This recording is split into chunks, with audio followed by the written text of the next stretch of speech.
Hiya, I'm Sebs, and chances are, if you're getting this video recommended to you, you're probably pretty new to digital art. And if you aren't, why are you here?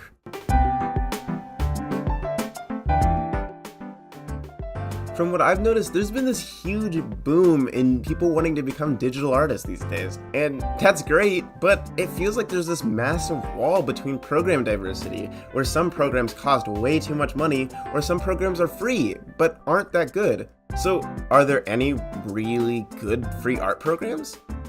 Actually, yeah, there's some great ones. Just off the top of my head, I can think of a bunch of free programs. You got Fire Alpaca, Blender, Ivy Paint, Metavang, Sketchbook, or Krita, and just a whole host of different programs that are all great in their own right. But there's a problem with some of these, and that is the paywall. A lot of these are blocked behind a paywall, which means that no matter what you do, you're not getting the full features of the program you're working so hard to find. Which kind of sucks, because why have to pay for it if you know there's better programs that you could be spending your money on? There's also one more factor that kind of eliminates more of these programs. It's the huge learning curve. A lot of these have a massive learning curve, which makes it so hard to get into it. Like Blender. Blender is a great program, but it takes you months to learn. And often, when you have a problem, it's hard to find someone who can help you out. For me, it was really important for this video to have 3 criteria, and that is that the program itself couldn't have a paywall which blocked you from using the full thing, it couldn't have a massive learning curve which takes you months to learn, and it has to be something of decent quality. If I won't use it, I'm not going to recommend it to you. Okay, before the video actually fully starts, I feel it's important that I bring up I use Photoshop on the regular as my just base art program, and it is great, but a lot of these programs actually do it better. Some of them have features that Photoshop just doesn't come with stock. And so during the video, I tried my best to remain unbiased, but I don't even think I needed to, because these were almost comparable. Anyway, sorry, that's enough buffering. Let's get to the video. So with that all knocked out of the way, my final 3 programs are Metabang, Fire Alpaca, and Krita, which are all great programs and I can't wait to show them to you. So, I guess let's get started. Okay, so first up is Metabang. Metabang was super easy to learn and actually really great. Despite it being the first on the list, I think it's a great starter, and remember, these are in no particular order. For me, Metabang was one of the easiest programs out of all of them to learn. It was super intuitive and I really liked the layout. Everything felt super familiar to Photoshop, so for me, it was almost comparable. I think another reason for me getting into Metabang so fast was because the layout and all the keybinds were near identical. When I had to reset my tablet to make sure that all my keybinds were correct, I didn't really have to change any of them. Okay, anyway, Metabang's a great program, but as with any program, it also has its own downsides. So, just real quick, let's talk about them.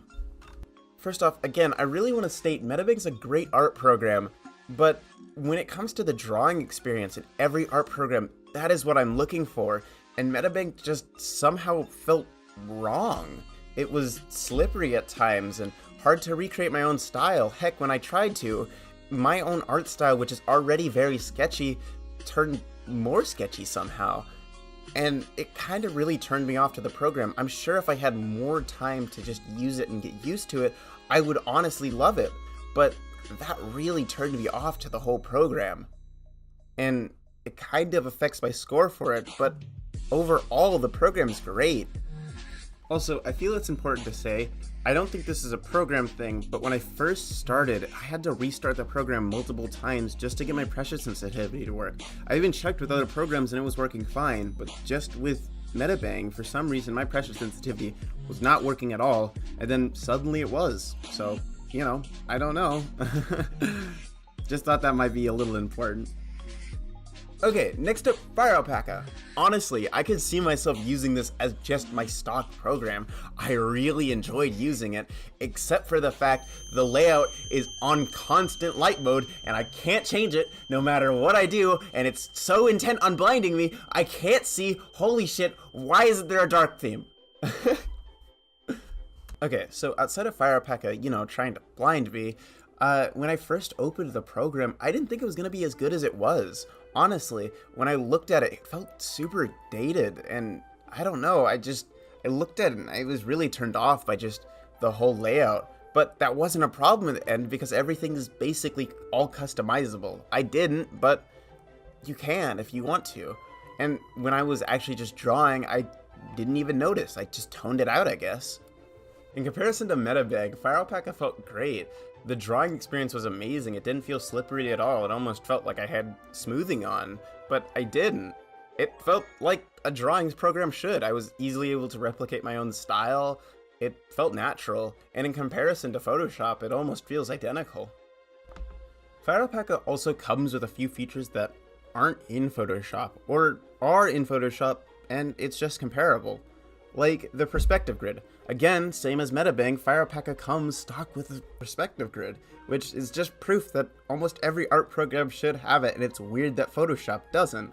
However, when I compare Fire Alpaca and Metabang's perspective grid, I actually prefer Metabang over Fire Alpaca in Alpaca. Editor's note real quick. I have literally no idea what I'm talking about here. They're the exact same thing. So don't take my word for that. Both Fire Alpaca and Metabang have the same perspective tools. In some ways, Metabang feels like a more refined version of Fire Alpaca, and in other ways, like the animation tool in Fire Alpaca, because Metabang doesn't even have it, it feels like Metabang is the unfinished younger brother of Fire Alpaca. Going into that animation tool though, Fire Alpaca's animation is really bad. Unfortunately, I love animation. Its tool for it is great that it's there, but it's not good. There's no timeline and you can't save as a GIF or a video, which makes saving your animations or exporting them really hard.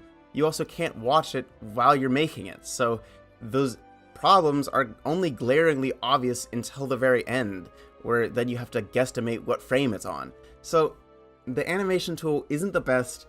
It's good that it's there, it's just not good, sadly. Okay, and I guess finally, because we're at the end, we have Krita, which is a great program that I don't like. I just really don't. I don't like its layout. When I stepped in and started using it, it felt weird.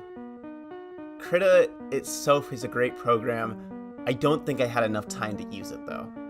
I really feel like Krita got the short end of the stick, especially with this video. It could be a great program. I just did not have a good time using it. When I opened it, its layout seemed super dated, and just the general drawing experience felt off. Same with Metabang, it almost felt slippery somehow. Also, when I tried, I couldn't recreate my style as well as I could have with the other two programs. Even Metabang was easier for me to use. There's again though, for the third time in a row, another feature that Photoshop doesn't have. With Krita has a great perspective grid, better than Metabang and better than both Fire Alpaca, both of them combined. I really like this one much more. It also comes with a great animation tool. Animation in Krita just feels more like it's designed around animation. The timeline is one of the first things I noticed when I opened the program. In comparison to Fire Alpaca, Krita's animation felt so much better. The timeline just being there and accessible like that made using it so much easier. While Fire Alpaca's animation tool felt more like it was geared around short, small animations, Krita really felt like it was designed to be an animation tool. Everything felt nice and accessible. Fire Alpaca felt more like it was made for short, small animations. With Krita, when you're using it, it really makes you feel like you could animate whatever you want. It seems so much easier to use, and this is how you should do animation with any program, I think. Maybe with a better layout, but Krita, you're alright, I guess.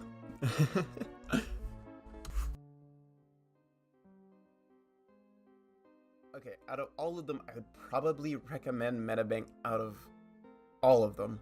I didn't really like how it drew, but I feel like I could have gotten around that. If you're trying to look for animation, Krita is probably your best bet for free stuff. But again, Fire Alpaca and a bunch of other programs also do animation. Blender does animation, it just has a large learning curve. You can do so much with any program. Whatever you decide to do, you can make great art with it as long as you put your amount of effort into it. Don't take my word for it. go out and try these programs. They're all listed in the description, even a few more that I like but cost money and I couldn't bring them up for this video. So in the end, does this really matter? Not really. Whatever program you decide to use is up to you. You can make great art with anything. I mean, look at this Santa I just found while looking up cool art. This was done on Microsoft Paint. Like, holy shit, what the fuck, dude? Ah! Anything you want to make, you could do it so easily. So, go get him, champ, I guess? Except for that. Don't draw that. If you draw that, you're kinda weird. Anyway, goodbye.